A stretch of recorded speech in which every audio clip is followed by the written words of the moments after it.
প্রধান নির্বাচন commissioner AMM Nasir Uddin বলেছেন, যারা বাক্স দখল করার স্বপ্নে বিভোর তাদের স্বপ্ন ভঙ্গ হবে। যারা অস্ত্রবাজি করে ভোটে জিততে চাইবেন তাদের জন্য দুঃসংবাদ। ভোট কেন্দ্র দখলের চেষ্টা করা হলে পুরো ভোট কেন্দ্রের ভোট বাতিল করে দেওয়া হবে। 23 আগস্ট সকাল 10টায় রাজশাহীর আঞ্চলিক লোক প্রশাসন প্রশিক্ষণ কেন্দ্রে ত্রয়োদশ জাতীয় সংসদ নির্বাচন উপলক্ষে রাজশাহী অঞ্চলের নির্বাচন কর্মকর্তাদের সঙ্গে মত বিনিময়ের সভায় এসব কথা বলেন তিনি।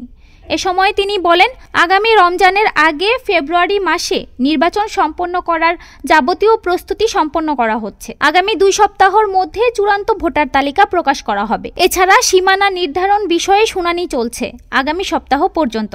ভোট কেন্দ্র বাছাইয়ের কাজও চলছে। তিনি আরও বলেন, নির্বাচন কমিশনের যেসব সদস্যরা স্ব-উদ্যোগে ভোট জালিয়াতিতে জড়িত ছিল তাদের এবার নির্বাচন কার্যক্রমে অংশ নিতে হবে না। বিচার সম্পন্ন না হওয়া পর্যন্ত আওয়ামী লীগ নির্বাচনে অংশ নেওয়ার সুযোগ পাবে না। তিনি আরও বলেন, ভোট আসতে আসতে আইনশৃঙ্খলা পরিস্থিতি আরও উন্নতি হবে। ভোটের আগে অবৈধ অস্ত্র উদ্ধার অভিযান চলবে। অস্ত্রবাজি করে ভোটে জয়ী হওয়া যাবে না। নাসির উদ্দিন বলেন, আনুপাতিক পদ্ধতি বা পিআর পদ্ধতিতে নির্বাচন সংবিধানে নেই। এ নিয়ে রাজনৈতিক দলগুলোর মধ্যে আলোচনা চলছে। ডেস্ক রিপোর্ট, আজ বার্তা।